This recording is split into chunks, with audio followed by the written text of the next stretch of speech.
Hi guys. I haven't been here in a while because I have in my head that no one really wants to hear what I have to say. I don't have anything really to bring to the table.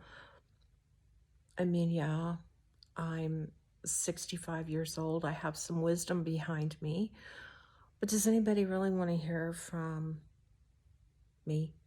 And so then I talk myself out of making a video. So this afternoon I decided that I do have something to say, and I'm just going to say it. And then I'm going to watch this video back before I post it. I don't even know if it's going to, go out there or not. It depends. But what I wanted to talk about, what's been on my mind lately, is that does anyone else out there feel like they need a do-over? Like a life do-over? My love life and choice of men and husbands has always been less than par. Very subpar, actually. And, I have known love. But in my generation, and I'm going to blame it on the way that I was brought up. I'm not blaming it on my parents. I'm just blaming it on the generation that I grew up in. We were kind of taught, you don't go on a date and talk to the guy about what you want in a marriage or a relationship or how you want your life to play out.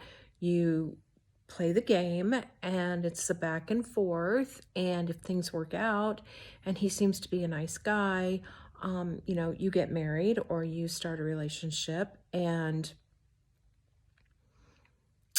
then you figure it out as you go down your path together.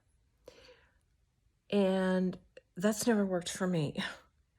And I just recently, I'm seriously just recently realized that it's okay to go out with someone and right at the outset, ask them what they're looking for. Are they just looking for a friendship? Are they looking for someone to date? Are they looking for someone to marry? Are they looking for someone to have kids with? Do you want kids? Does he want kids? All the major questions, like some of the things that I would have said if I would have known that it was actually okay to verbalize these things would have been, do you want kids? I want 2 or 3, maybe 4.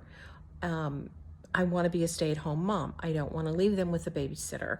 I need a man who's going to step up and do his best. And I'll do some side hustles on the side and bring in some money. This is what, my perfect life would have been.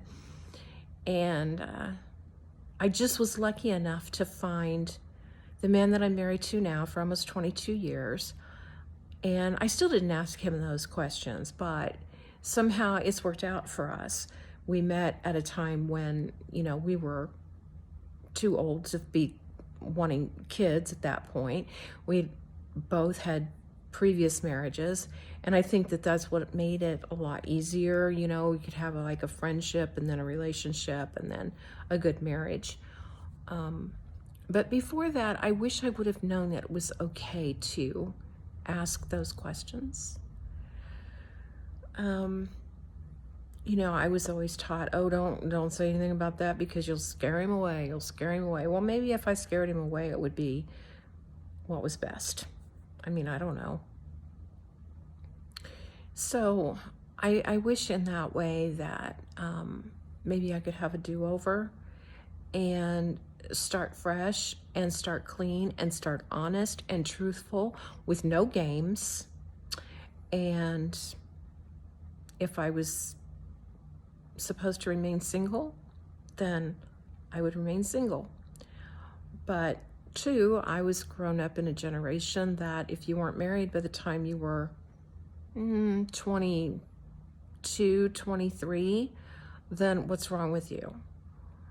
Cousins, aunts, uncles would ask my mom, because I got married when I was 23, I think 24, I forget. And I lived at home still because I didn't have We didn't go to college back then so much. And I didn't have like this high paying job. I had jobs and I worked, but I stayed at home because I wanted to be at home until I got married. I wasn't the type to be out there on my own in my own apartment.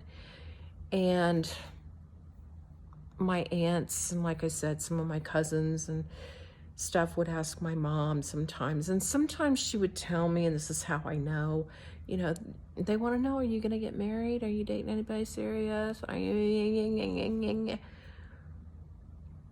So really and truly, although I had two beautiful, well-adjusted children, and I don't know how they're well-adjusted, but they are, with my first husband, that marriage was a complete disaster.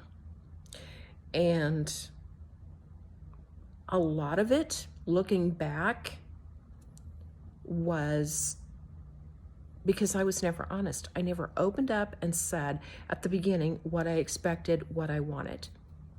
So in his defense, he didn't lie. He just didn't have any questions to answer.